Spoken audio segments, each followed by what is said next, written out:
Morning everybody, it's William Green. Welcome to My Green Pets, and it is March the 24th, 2018. It is a cold and gray and rainy day. But my little peaches, my little peach tree, I'm not going outside, sorry. My little peach trees out there, you can't really see them, but they're blooming. There's not a whole lot of flowers on them, but it's okay. It's just their second year. But let's look at this. This is Cataleya Rex. This is a South African plant. It's called the bush lily. And it blooms for me, it's actually bloomed for me twice a year. It blooms in the late summer and then also in the early spring. But I've been showing it every day on my Instagram, just kind of as it opens up. And it's actually already lost a flower, but I think this is about as good as it's going to get. This is the full bloom.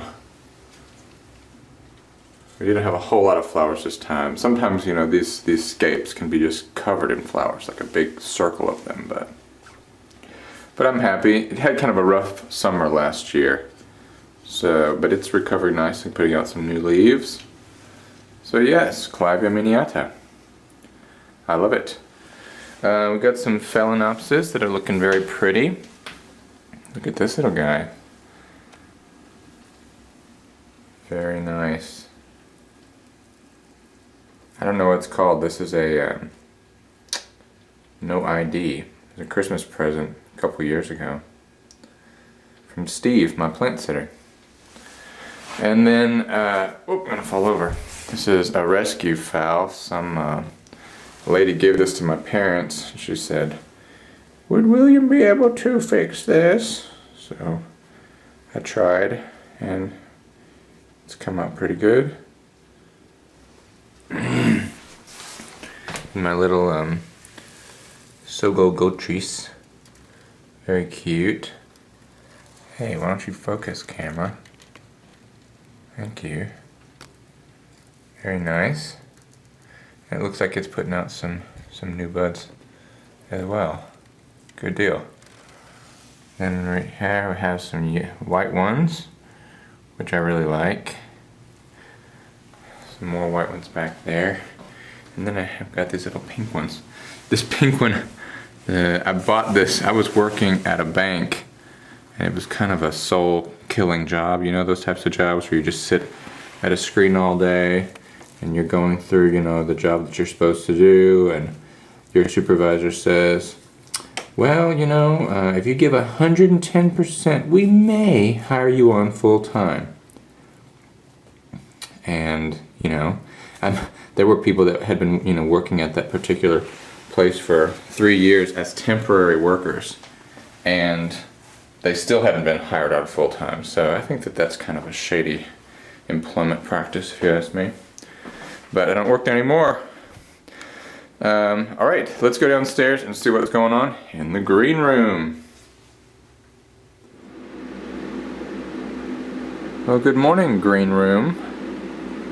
Everybody looks good in here. Humidity is down a little bit. I think I'm gonna have to put some water in the humidifier. I've been putting rainwater in the humidifier to kind of cut down on the white crust that appears. It kind of, you know, gets on the plants too. I don't think it really hurts them. It just kind of blocks the light a little bit for them, and it just is ugly as well. But you can wipe it off.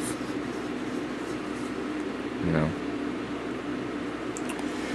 But as far as what's in bloom, little Phalaenopsis schilleriana is on its last leg, as it were.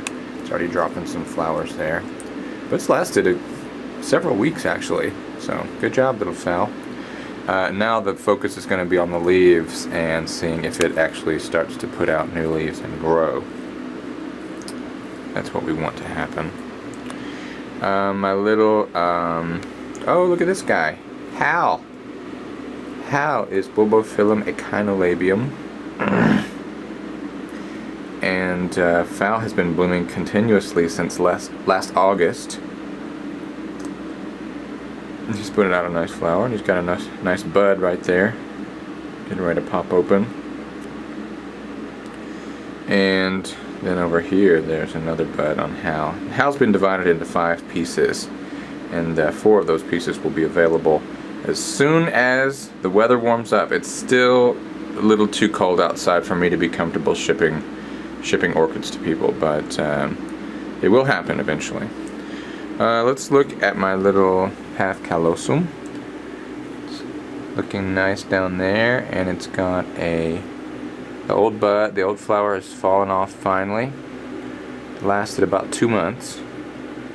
And then here's the new bud, and it's looking nice. And that'll be opening soon. And then right behind it is Oncidium maculatum. And it's got 2 spikes on it, and I have actually put 6 in the medium and tied down the spikes to try to kind of position them in a nice way. But look at those. Plant Maven, you said something that made me laugh in my last video. You said that species Oncidiums need their own zip code. You are not far from the truth there. But that's actually something I really like about them. I love how this, little unassuming plant puts out this, borderline ridiculous long spike. And this is the longest one I've ever gotten on this plant, so really excited. I've counted upwards of 45 flowers coming, assuming they all bloom. And speaking of Oncidiums, I have another one here. This is Speckled Spire, and it is indeed a spire. Look how long the spike is. There are actually 2. Here's a shorter one down here. And it has kind of finished growing tall. Now what it will do is start putting out little branches, like here. Gonna focus on my hand. Hello. Putting branches. You can see they're starting to there's some disturbance going on there, so the branches will be pushing out. And hopefully those will be nice. I'd like to back up and see how tall they are. Crazy. And so today I was thinking I was going to split up this Bulbophyllum medusae,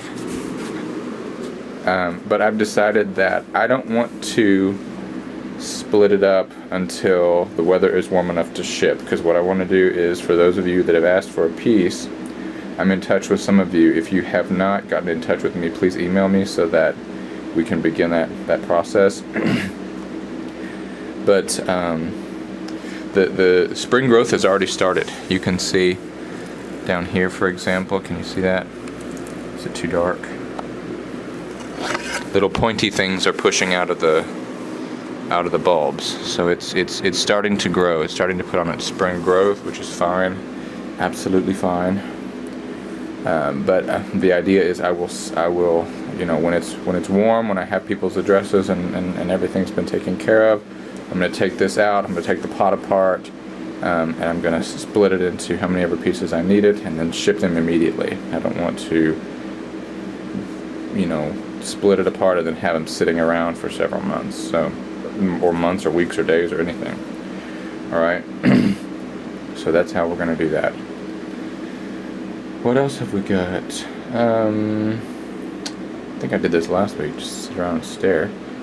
Let's look at my little Cattleya. I had a couple people message me last week and say, oh, I would love to have a little Cattleya. Well, one thing about these Cattleyas, they are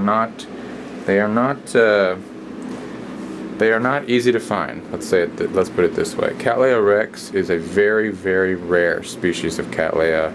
It is very difficult to find here in the United States. You can try to find it, contact nurseries, and it's just not available. You just can't find it. But on that note, since I am constantly kind of looking for it online, I did find a nursery that has Cataleya Rex available. So let's go over to the computer and let me show you what I'm talking about. Hey everybody. So after much scouring the interwebs looking for Cataleya Rex, I actually found some here on the website of Orchids Limited. And I don't know if you've ever ordered from them. I actually personally have never ordered from them, but I I stalk their website a lot because they've got some really quality stuff on here. So I just wanted to show you where I went to find it. I went to Orchid Species, went to Cataleya Alliance, and then find it. And then my favorite thing to do on this site is to display plants by high price, so highest to lowest, and then show everything on the same menu. But check out some of these plants. 3,000. These are, like, here's an FCC division for 2,000. I mean, these are top quality plants. If you want the best, they've got the best. Anyway, so I was browsing through this list, and after looking through for a while, I saw, Cataleya Rex. $275 a piece. Let's look. So they don't have a picture of the actual plant, the flower. Possibly they haven't even flowered yet, I'm not sure. But it says that they have, these are 2 select forms that have been bred, and they're going to have great color. It says these are from a really small area of Peru, and they grow only on very tall trees, which are, of course, for demand for timber. These are seed grown, not collected.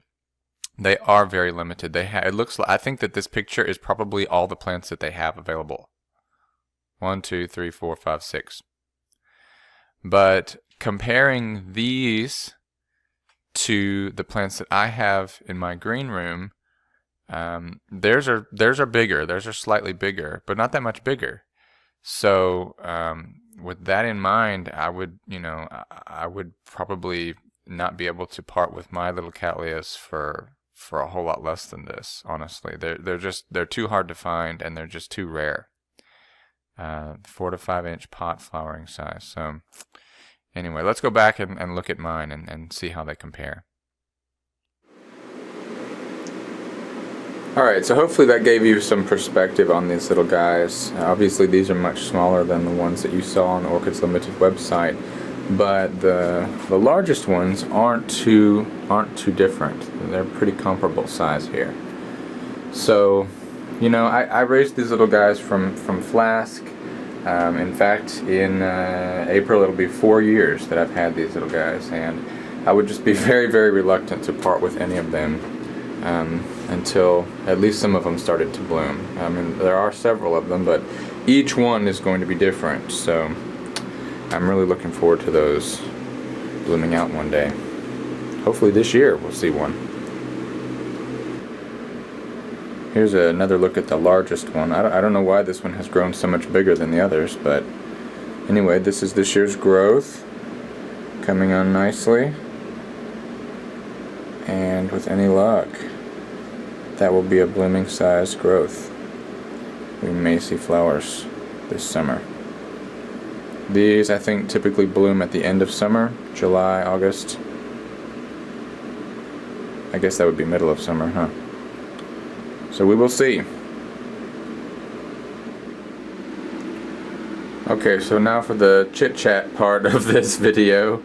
Last week I was telling you guys about these beautiful weeping cherry trees around town, but since then we've had snow, we've had rain, and it's just not been good. I did post a picture of one of them on Instagram that some of you did comment on, but interestingly enough, a local magazine that knows me contacted me and asked me if I was interested in writing an article about some kind of spring flowering, spring plant, something like that. And I said, actually, yeah, I've been thinking about these weeping cherry trees recently. So, long story short, I did some research. I wrote a short article about the weeping cherry trees around town, and it's going to be published in this magazine. And there's an online version of this magazine as well. So, if you guys want to show me how much you appreciate me and my channel, when that is published, I'll let you know. And it would be so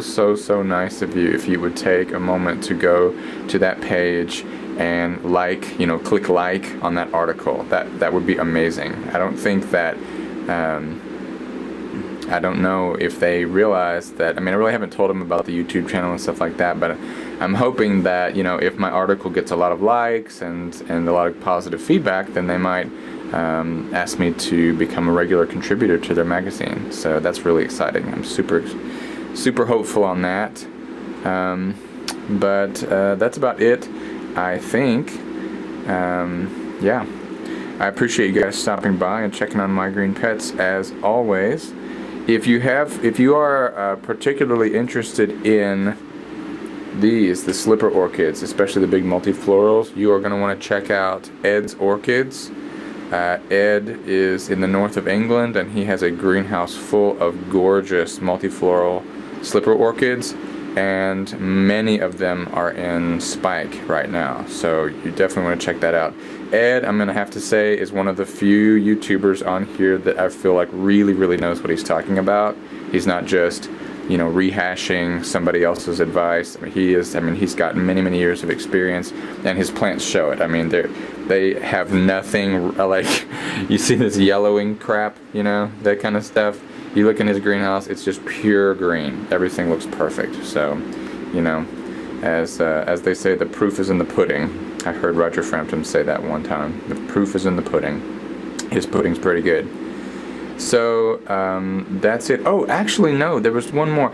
I came across a channel during last week I actually found it on Instagram. This guy, his channel goes by Serpa Design, and he creates terrariums.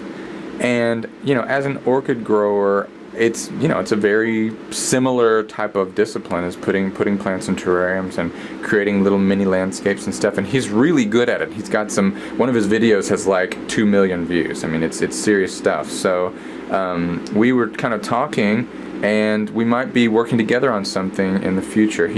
I suggested, oh, hey, you might have there might be some orchids that would look good in one of your terrariums, so we might be working together on something like that. So that's also something to look forward to. Please check out his channel, because what he does with terrariums is pretty amazing, So that's it. Yeah, guys, appreciate you guys stopping by. A lot of interesting things happening. It's spring finally, and hopefully we'll be seeing lots more to come in the next few weeks. So until then, I'm William Green, and we'll see you next time. Bye bye.